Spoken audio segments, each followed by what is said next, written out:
Bonjour à toutes et à tous et bienvenue au Goûter panafricain, épisode numéro 2 de notre série Histoire, consacrée aujourd'hui à l'un des fondateurs du panafricanisme. On va débattre sur lui et d'ailleurs j'y pensais, je me disais comment ça se fait ça fait 1 an et demi que notre chaîne existe. On n'a même pas eu l'idée de faire un podcast sur cette figure emblématique du panafricanisme, Marcus Garvey. Avant qu'on démarre, je suis accompagné aujourd'hui de 2 panélistes d'exception. Daniel, comment tu vas, Daniel? Ça va très bien, merci. Et vous? Moi, ça va. Et là, juste à côté, c'est Aton. Aton, comment tu vas? Bonjour à tous, Daniel, mon panéliste, HFSO, Thomas. Une bonne journée. En tout cas, j'espère qu'elle sera bonne pour chacun. Et en tout cas, pour ceux qui nous voient la nuit, bonne soirée. Et puis bonne journée. Je ne sais plus quel temps on est sur Internet. Voilà, donc Aton, maintenant, ça devient lui aussi l'invité mystère. On ne le voit plus, mais on entend sa belle voix. Donc, ça va être un très, très beau podcast. Podcast sur Marcus Garvey. Mais qui était déjà Marcus Garvey pour les personnes qui ne le connaissent pas? On va le présenter. Donc, Marcus Garvey est né le 17 août 1887 à St. Anne Bay, en Jamaïque. Et il est mort le 10 juin 1940 à Hammersmith, à Londres. C'est un militant noir du XXe siècle, considéré comme certains, comme le prophète, le Black Moïse, le Moïse noir par les Rastafari. Pourquoi? Parce qu'il a été précurseur dans le panafricanisme. Il faut savoir que Marcus Garvey avait un souci particulier pour l'éducation. Il prônait qu'il fallait toujours s'instruire, c'était sa base. Lire des romans très intéressants, lire des biographies et surtout connaître son histoire. Parce que plus vous connaissez votre histoire, plus vous pouvez vous placer dans la société et pouvoir avoir une compréhension du monde dans lequel on vit. Donc ça, c'était l'état d'esprit de Marcus Garvey. Grâce à son père, qui lui a transmis la passion pour les livres, il fonde un journal intitulé le Garvey Watchman et s'intéresse de plus en plus à la politique. Il développe des dons d'orateur, donc là il est toujours en Jamaïque et il commence à voyager notamment en Amérique latine, en Europe et au bout d'un moment il se décide de s'installer aux États-Unis en 1916. 1916, date où il fonde l'UNIA.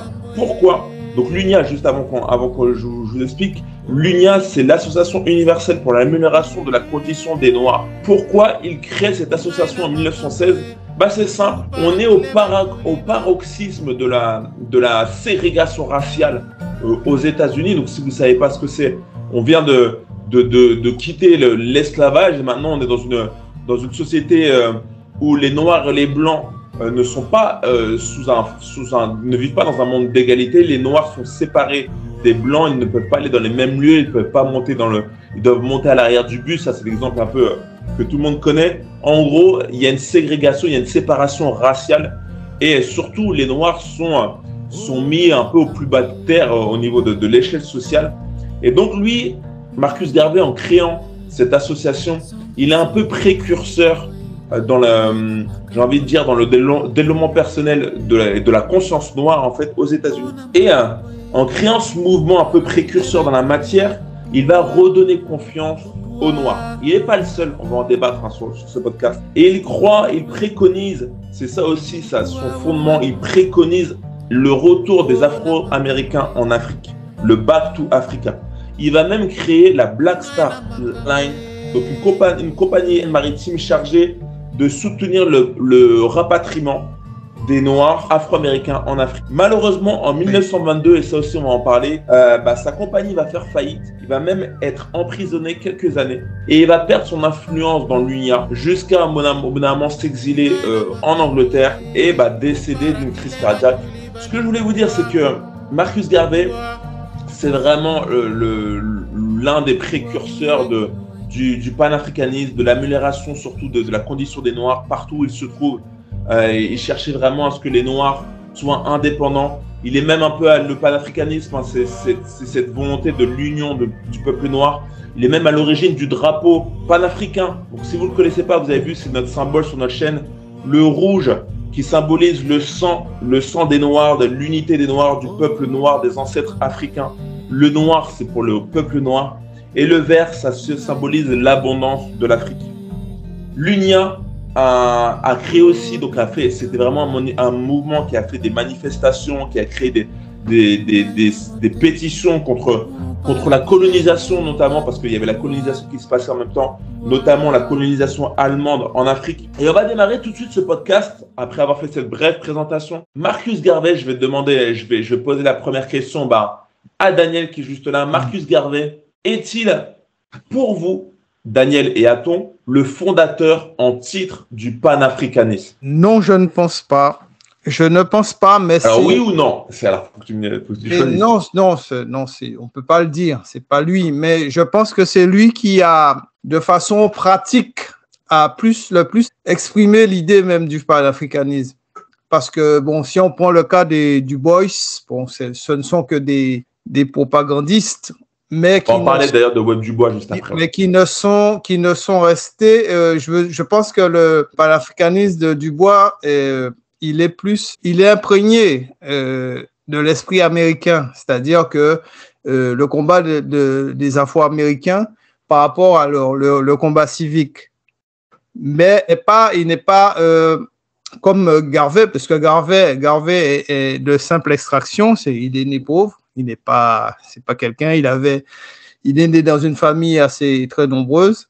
Donc, et c'est quelqu'un qui s'est fait au fur et à mesure au contact de certains intellectuels qu'il a rencontrés dans sa vie. C'est ça qui a forgé sa conviction que les Noirs devaient, au-delà du simple, on va dire, combat de revendication de droits et autres, que les Noirs devaient retourner en Afrique. Voilà. C'est ça qui est, on va dire, la patte, l'expression même, réelle même la volonté d'échapper à la condition des Noirs, d'échapper à leur condition servile dans les sociétés européennes. Et toi, qu'est-ce que tu en penses? Est-ce que c'est vrai que on pourrait dire que c'est le titre, c'est lui le fondateur du panafricanisme, la figure emblématique. C'est pas tout à fait. Historiquement, c'est pas le cas. Donc, c'est vrai qu'il n'était pas là à la conférence de 1900. Donc, faut lire le livre un peu Africa Unite de Hamza Boukari Yabara qui était passé sur notre chaîne Goûter panafricain. Exactement.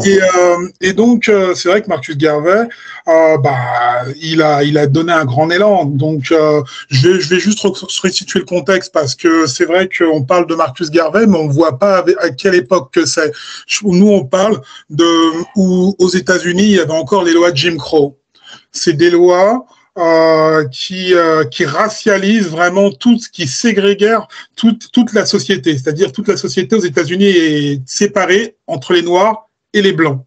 Il faut vraiment s'imaginer qu'en 1877 jusqu'en 1964, ces lois étaient appliquées aux États-Unis. Donc c'est dans ce contexte-là que naît Marcus Garvey. Donc en plus il naît un an avant l'abolition de l'esclavage, mais c'est dans vraiment le contexte racial qu'il naît. Donc son objectif, c'est de voir son peuple souffre. Il fait d'ailleurs, on l'a dit tout à l'heure, il fait le Honduras, il fait plusieurs pays en Amérique centrale, et il constate juste une chose, c'est que là où il se trouve dans le monde, les Noirs souffrent. Ils sont toujours en bas de l'échelle. Et ces lois sont pas faites en tout cas aux États-Unis, rien n'est fait pour améliorer les conditions de l'homme noir. Et c'est vrai qu'on parle de Web Dubois, c'est deux visions du noir et deux visions qu'on peut avoir. L'un est intégrationniste à fond, donc lui, l'objectif, c'est s'intégrer avec les Blancs, éventuellement 10% des Blancs, s'ils réussissent, les Noirs dans la société pourraient réussir. Et l'autre, c'est non. Là, on est avec Marcus Garvey. Non. On peut pas s'en sortir dans le pays là où on est. On souffre trop. Et la seule solution qu'on a, et ça, il va travailler dur, on va le voir à travers notre discussion, pour que les Noirs puissent retourner tous en Afrique. C'est vraiment l'un des militants qui rassemble 6 millions de Noirs. Donc, c'est pas peu dire, quoi. Et donc, c'est l'objectif, il est là, quoi. On est vraiment dans une époque où le racisme est le plus affreux Et même aujourd'hui, puisque même après Marcus Garvey, en 2021, 2022, il y a encore des Noirs qui souffrent du racisme laid dans le monde. Et on veut parler donc pour ça, donc il faut vraiment qu'on s'imprègne de notre histoire pour mieux la comprendre et que les choses ne doivent pas perpétuellement se répéter. Pour ça, il faut connaître l'histoire. Et il y a des fameux dictons que Marcus Garvey, j'espère pouvoir les dire un petit peu plus tard, qui nous disait que il nous dit un truc, c'est que sans histoire, on est un arbre sans racines.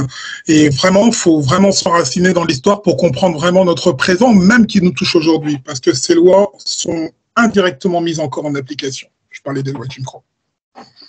C'est très bien que tu aies parlé, merci beaucoup de vos interventions, c'est très bien que tu aies parlé du livre d'Africa Unite, qui pour moi, je le considère, et on est beaucoup à le considérer comme l'encyclopédie du panafricanisme. Donc, on a fait un podcast avec lui, pensez à regarder ce podcast et procurez-vous rapidement ce livre.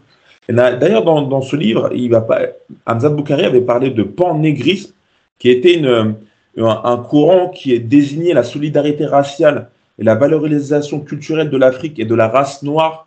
C'est un mouvement qui était juste avant, en fait, le panafricanisme. Et en fait, Marcus Garvey est arrivé à ce moment-là à faire évoluer en fait cette pensée et à transformer pour moi dans ce pan-négrisme en panafricanisme. Donc, il a, comme il dit dans le livre, le panafricanisme se différencie du pan-négrisme parce que le panafricanisme n'a plus cette conscience. Il a cette conscience raciale, mais il a aussi ce projet politique et géographique qui vise la libération de l'Afrique, surtout coloniale, en fait, qui est colonisée. Et c'est bien que vous ayez parlé de Webb Dubois, parce que Webb Dubois était aussi un opposant de Ils avaient tous les deux la même cause, donc la cause noire, mais chacun avait un point de vue différent. C'est que Webb Dubois, lui, il était pour l'intégration des Noirs aux États-Unis, notamment pour la Première Guerre mondiale. Je rappelle que les États-Unis ont recruté massivement des Noirs pour combattre pour cette guerre en Europe, alors que les mêmes Noirs étaient ségrégés aux États-Unis. Et Webb Dubois était pour le recrutement de ces Noirs parce qu'il estimait que ça allait donner montrer l'engagement des Noirs pour cette guerre. En fait, ça allait revaloriser leur image au niveau du gouvernement américain. Chose que Marcus Garvey était opposé, c'est que lui, il était contre cette intégration et au contraire, il voulait que les Noirs repartent en Afrique. Donc pour vous, ces deux positions tranchées, est-ce que c'est pas ça qui a coûté un petit peu cher à Marcus Garvey d'être aussi tranché? Et est-ce que l'avenir lui a donné raison, maintenant qu'on voit les Noirs intégrés aux États-Unis qui ne veulent pas forcément revenir en Afrique? Est-ce que c'était, au final, c'est Webb Dubois qui avait raison? Je veux vos avis un peu personnels sur ça, sur ces deux différents états d'esprit.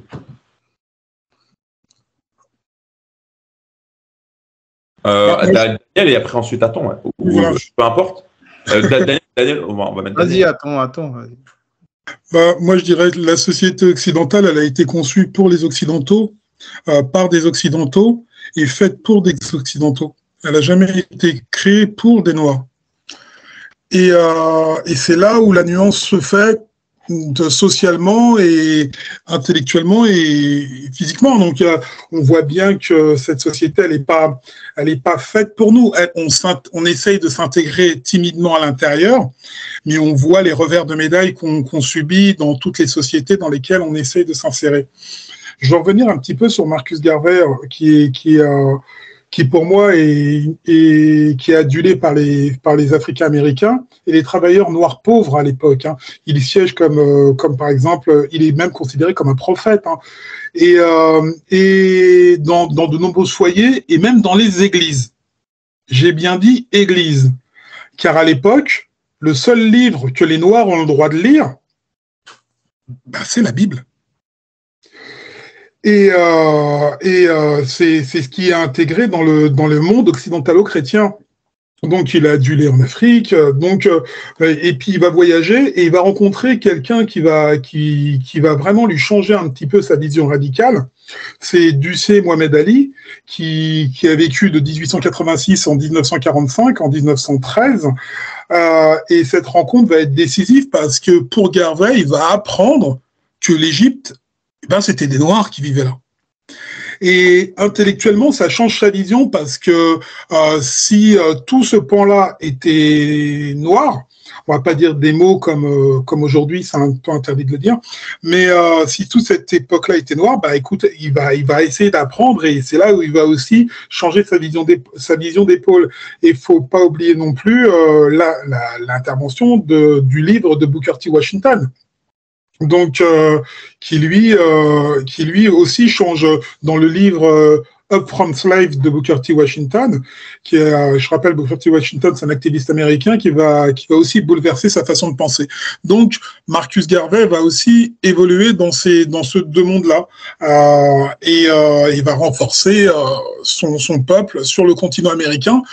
Et je le rappelle, c'est 6 millions. Aucune personne aujourd'hui noir de surcroît peut en faire pareil en 2023. C'est l'année où nous sommes, où nous faisons ce podcast. Donc, on peut se poser encore une question. A-t-il réussi? A-t-il échoué? Je pense qu'aucune personne ne peut l'égaler aujourd'hui. C'est vrai, mais d'ailleurs, quand tu me parles de Booker T. Washington, j'ai toujours un sourire... Alors, il faut se remémorer l'époque. Mais pour ceux qui ne le savent pas, pour Booker T. Washington, lui, sa pensée, c'était vraiment la soumission. C'est-à-dire, il voulait vraiment passer sous les radars. Et son livre que tu as cité, la Up From Slavery, je l'ai lu, mais évidemment, j'ai été obligé de le lâcher parce qu'il est tellement soumis au peuple américain blanc, pas dire grand-chose, essayer de pas faire de vagues, rien.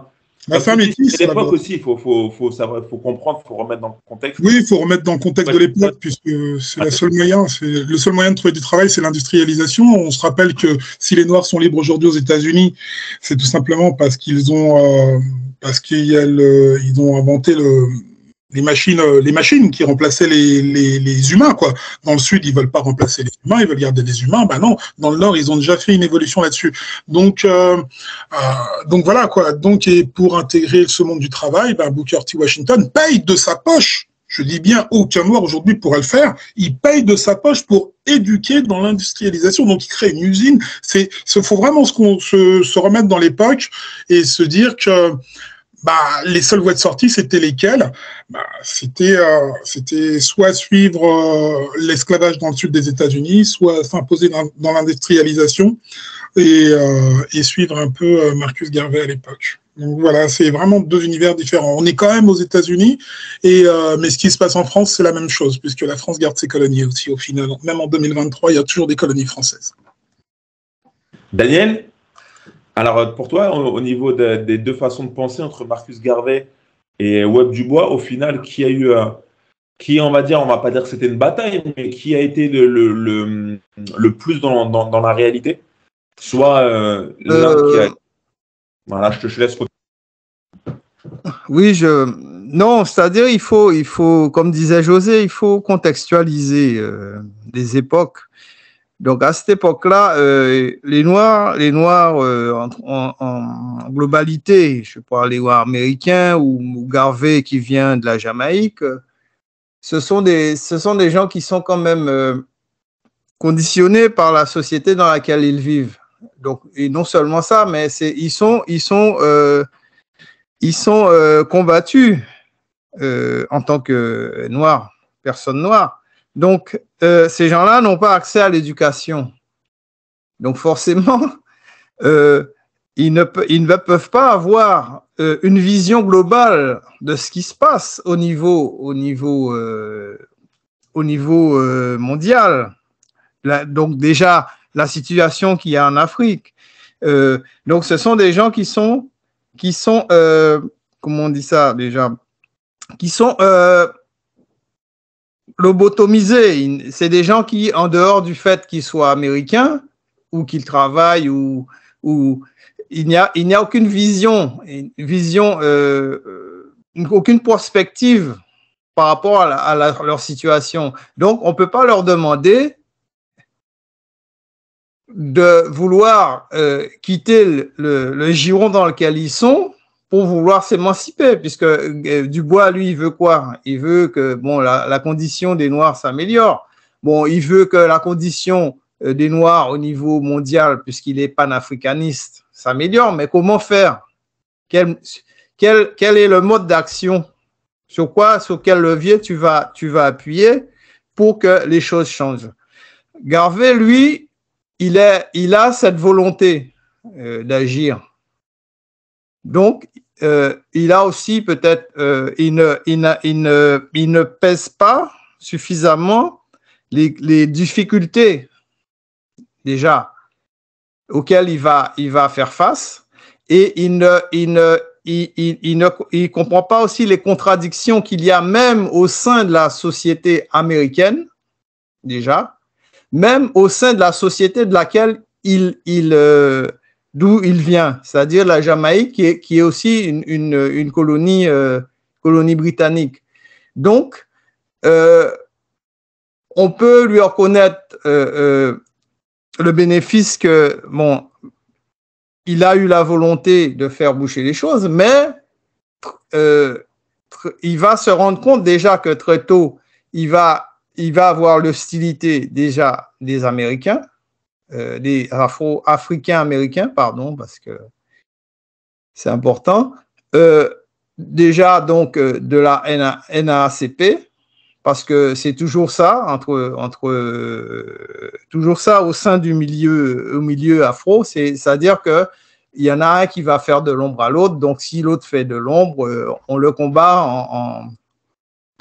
en sous-main comme ça. Donc, il va aussi avoir le fait qu'il ait voulu créer une colonie, donc faciliter le transfert d'Afro-Américains. On va en parler de ça. Ouais. Ça aussi va créer, il va être en but à l'hostilité, non pas des Afro, mais il va être confronté à une situation géostratégique des pays européens, voilà. Ok, de toute façon, on va en parler tout de suite là, de cette compagnie qu'il a créée après avoir créé l'UNIA. Donc, Marcus Garvey, c'était un vrai entrepreneur. Il a créé la Black Star Line, qui était un peu précurseur dans la création d'entreprises et notamment dans cette vision de rapatrier les Afro-Américains en Afrique. Alors, juste, pensez-vous déjà que c'est un exemple, Marcus Garvey, au niveau de l'entrepreneuriat, déjà à cette époque, d'avoir osé créer une ligne, une ligne noire, indépendante, créer une entreprise. Est-ce que vous pensez que ça peut encore servir d'exemple pour aujourd'hui, pour les Noirs d'aujourd'hui, qu'il faut aussi avoir un poids politique, mais aussi avoir un poids dans l'entreprise, dans le monde des affaires? Je laisse la parole à Ton et ensuite. Bien sûr. Moi, faut lire le livre Message au peuple et cours de philosophie africaine. C'est quelqu'un qui en parle, qui est Tony Martins, qui est un des plus grands experts de Marcus Garvey. Et donc, je voudrais bien lire la première paragraphe qui dit: après avoir constaté et analysé l'état relatif racial et la faible pouvoir politique et économique des Africains partout dans le monde, Marcus Garvey conclut que les Africains avaient tout intérêt à pratiquer la solidarité raciale. Il s'engage à construire une Afrique économiquement et politiquement forte, et sa vision d'une Afrique forte et d'une Afrique fière d'être africaine. Donc, ça, c'est tout un programme. Donc, et puis, cette politique-là, elle atterre aussi sur les sujets qu'on va aborder tout à l'heure. C'est qu'en 1919, la Black Star Line, OK, il la crée pour rapatrier le maximum de Noirs au Libéria. Mais au Libéria, qu'est-ce qu'il y a? Il y a des aliénés. Il y a des aliénés qui ne comprennent pas le principe du retour. Pour eux, c'est l'Afrique est à moi parce que je viens des États-Unis et que je viens d'un monde blanc, et donc je vais tout posséder. C'est des aliénés qu'il y a là-bas. Et Marcus Garvey, il est dans une toute autre optique. Il est pour le rapatriement des Noirs et leur faire créer le retour à leur terre, quoi. Et je vais aborder même un troisième point, qui est la réunion publique, celle du Liberty Hall, c'est-à-dire le quartier général de l'UNIA, qui se trouve à Harlem, il y a une convention annuelle qui rassemble des milliers de personnes à l'occasion d'un grand défilé dans les rues d'Harlem. Ça a un impact certain. L'organisation de la nation noire se décline ainsi en activités culturelles, c'est-à-dire qu'il y a de la poésie, du théâtre, même il y a des infirmiers, des guerriers, des militaires. Bref, c'est la Renaissance noire à Harlem, avec des grands défilés. Mais ça va faire peur. Ça va faire peur en 1924. Et c'est vrai que un homme qu'on appelle du FBI qui s'appelle J. Edgar Hoover, je rappelle que J. Edgar Hoover, c'est la personne qui va tuer Marcus Garvey, mais qui va tuer tous les autres Noirs dans le reste. C'est-à-dire Marcus Garvey, on peut tuer Malcolm X, on peut tuer Martin Luther King, et même aller jusqu'au Black Panther. C'est la même personne. Pour toi, Marcus Garvey, il a été tué, il n'est pas mort d'une crise cardiaque. S'il apprend sa mort une journée avant de mourir, bon, on peut se poser une petite question, puisque historiquement, il apprend sa mort dans un journal. Hein. Okay. Donc voilà. Pas juste que tu nous expliques pour les personnes qui sont pas au courant. Oui, puisque c'est vrai que historiquement, il est parti en Angleterre. Il meurt en Angleterre, mais il apprend sa mort dans le journal. Donc il le lit. Ouais, je suis plus mourir.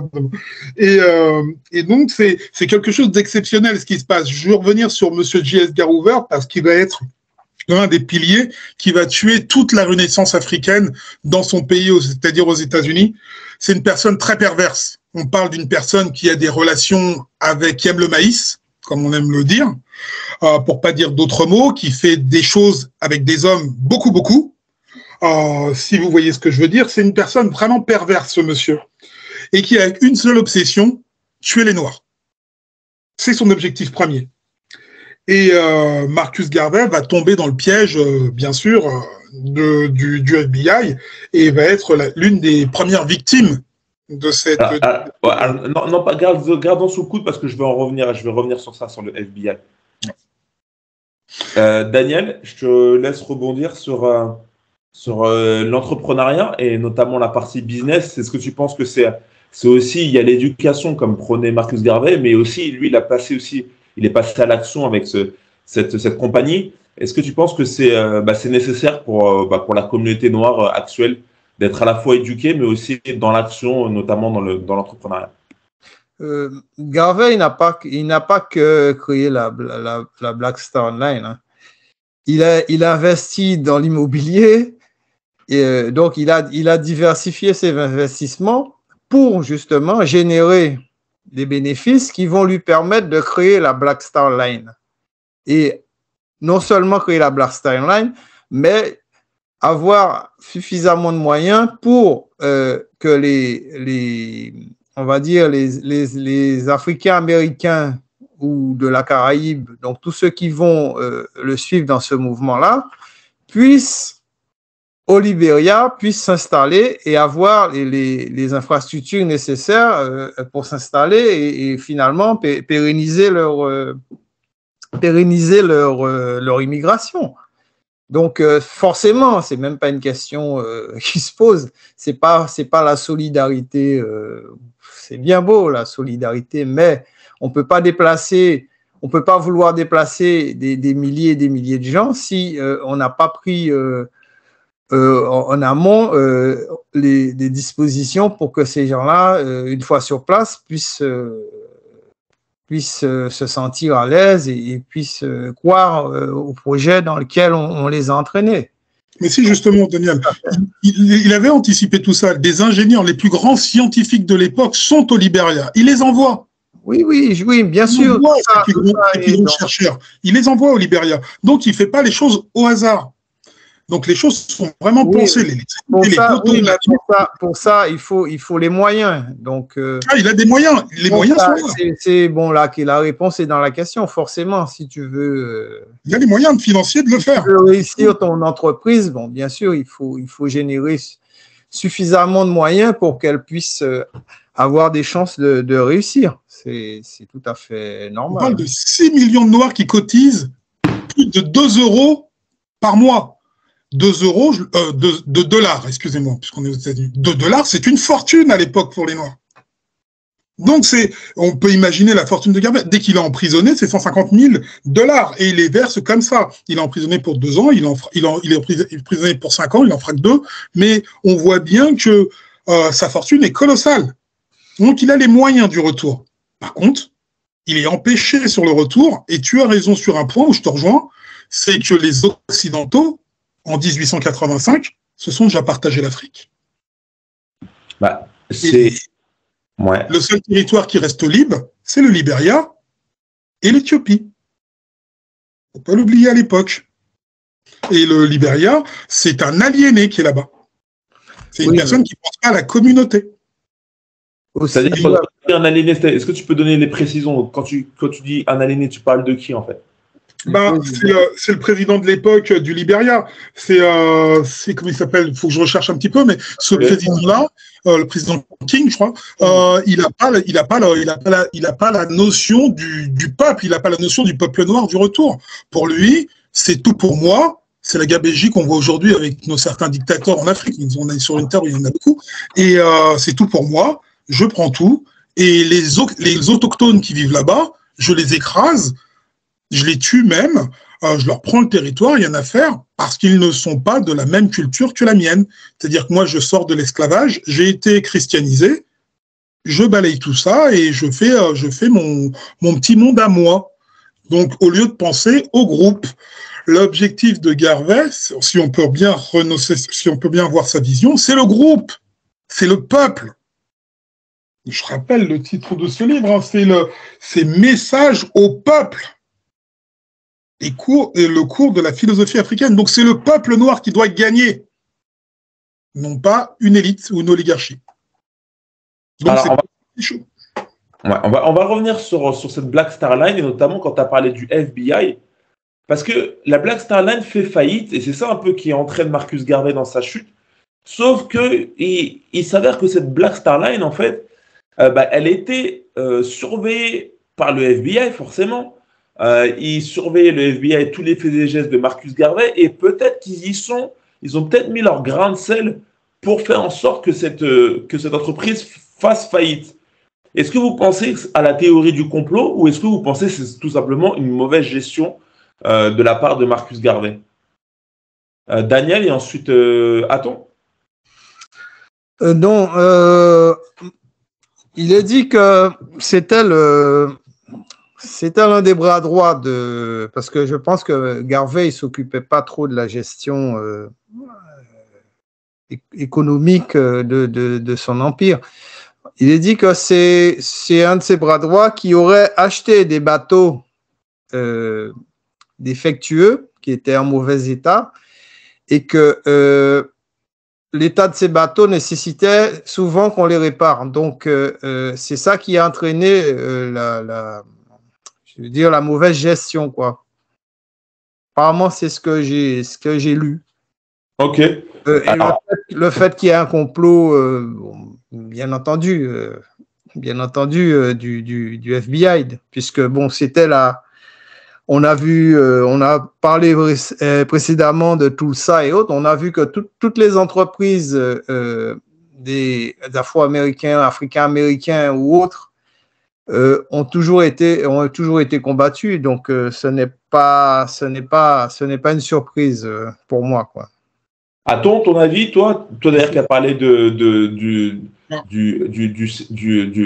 l'officier Edgar Hoover. Edgar Hoover, j'invite vraiment les internautes à faire des recherches sur ce monsieur, et puisque aujourd'hui, même en 2023, les dossiers ne sont toujours pas déclassifiés.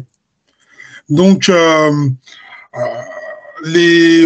peut dire ce qu'on veut, mais cette personne-là avait une volonté de détruire, avait une volonté d'un racisme latent.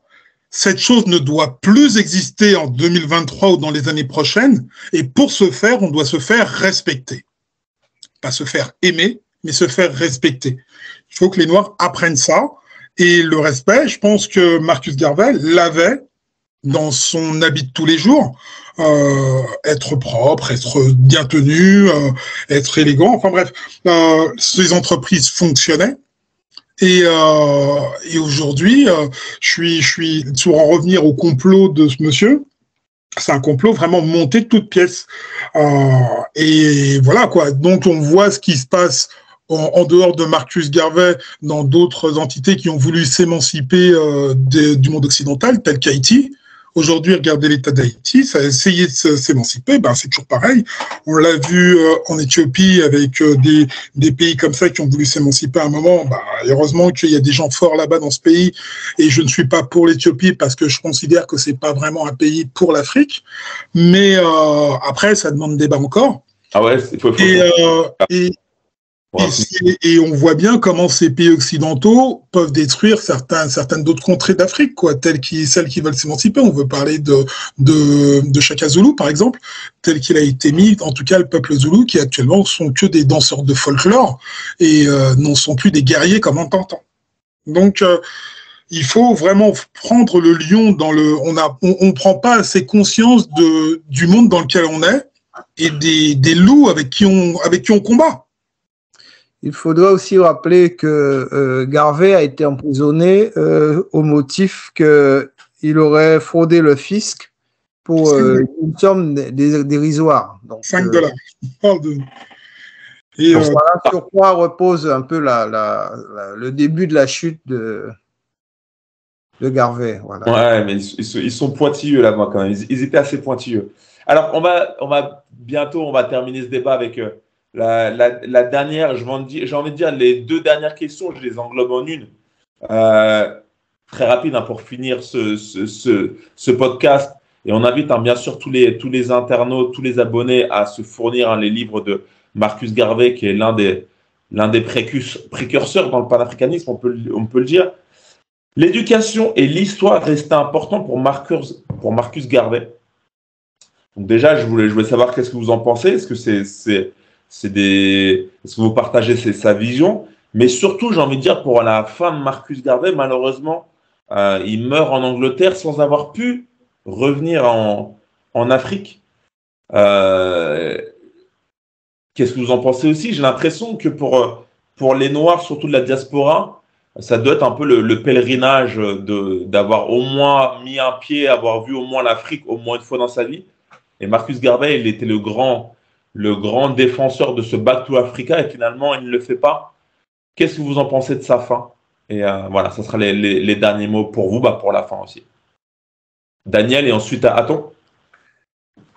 Sa fin, c'est vrai qu'elle est misérable. Qu'est-ce que je pourrais dire? Misérable, c'est un mot fort. Comment? Misérable, c'est un mot fort quand même.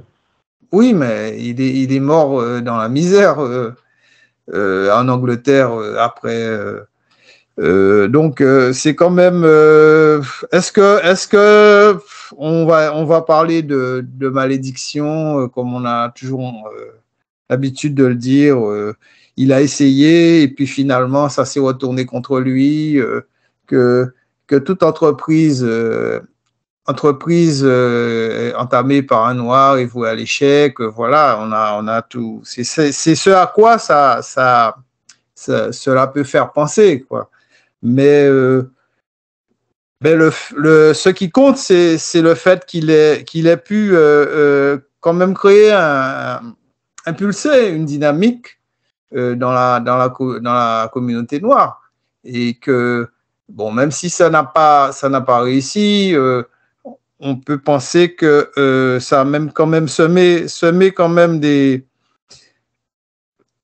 pour l'avenir, ça a semé quand même des graines qui ont donné des motifs d'optimisme. C'est tout. Et jusqu'à aujourd'hui. Donc, comme les choses ne sont pas, non, on n'est pas sorti d'affaire. Donc, on peut sourire. Peut-être certains vont sourire de cela. Mais voilà, il faut continuer à lutter et aussi à être aussi lucide dans le combat, parce que et aussi à sortir aussi de certaines, on va dire, lourdeurs mentales qui fait que on puisse se combattre pour des questions d'ego.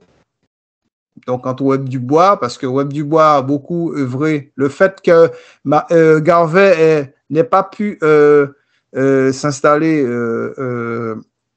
au Libéria, c'est aussi dû au fait qu'il y avait aussi l'hostilité donc, du gouvernement américain, anglais, français, puisque le Libéria est limitrophe de la Côte d'Ivoire, des colonies anglaises et autres, et que le garvéisme pour empêcher que le garvéisme ne se développe en Afrique. Donc, déjà, même au Libéria, les gens étaient contre, puisque la minorité afro-américaine qui était là depuis la fin de l'esclavage voyait d'un mauvais œil qu'on puisse venir jouer sur leur plate-bande. Donc, le fait que des millions ou des milliers de migrants puissent venir des États-Unis et s'installer là-bas, eux, là-bas, ils avaient déjà leur situation bien établie. Ils trônaient au-dessus d'une masse d'Africains qui étaient presque esclavagisés, entre autres.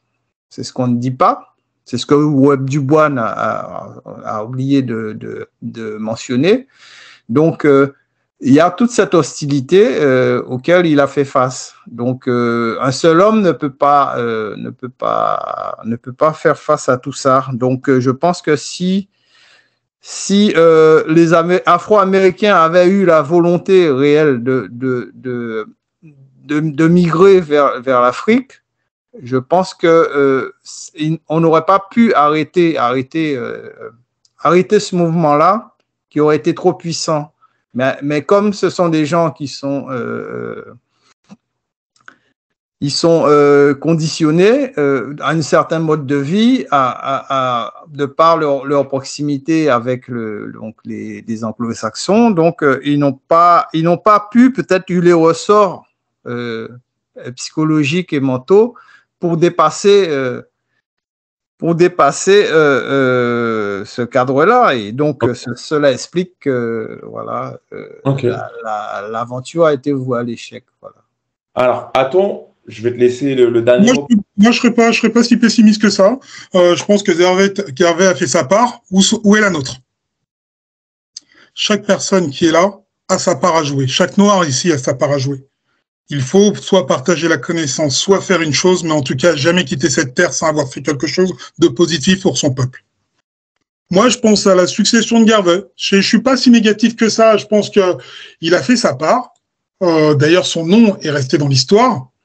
Et sa maison, où il est mort, au 53 Talgate Road, est un quartier londonien, toujours dans la ville où il a périclité, qu'on a vu tout à l'heure, à Hammersmith, est signalé comme est signalé avec sa plaque depuis 2005. Il a fait sa part. Sa deuxième femme, Amy Ashwood, dans laquelle il a divorcé, pour se remarier avec Amy Jacques, sa secrétaire, qui s'est impliquée à la suite de l'UNIA. Je rappelle que l'UNIA continue encore. On a des lignes au Canada. Mais il faut parler aussi de l'après-Garvey. Mais il y a quand même on oublie le Ghana ou on a oublié Kwame Nkrumah? Le premier pays noir qui se libéralise. Il le fait avec l'appui de la pensée de Garvey. Donc, Kwame Nkrumah au Ghana, il veut créer un pays idéal pour l'Afrique. Il faut pas oublier ça. On a aussi Nyerere, qui est aussi très impulsif pour l'Afrique. Donc, tout n'est pas acheté. Encore une fois, chaque personne noire sur cette planète doit faire l'équivalent de Garvey, voire mieux. Cet homme-là, je signale qu'il a quitté l'école à 14 ans. Donc, il y a peut-être un petit job à faire chez nous.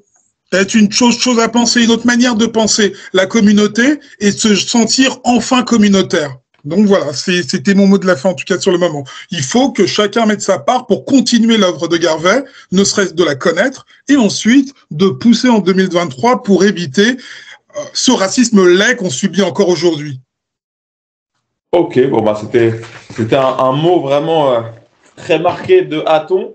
Et on va laisser les abonnés se faire un avis. En tout cas, nous, ça a été un plaisir d'échanger sur Marcus Garvey, qui est la grande figure du panafricanisme.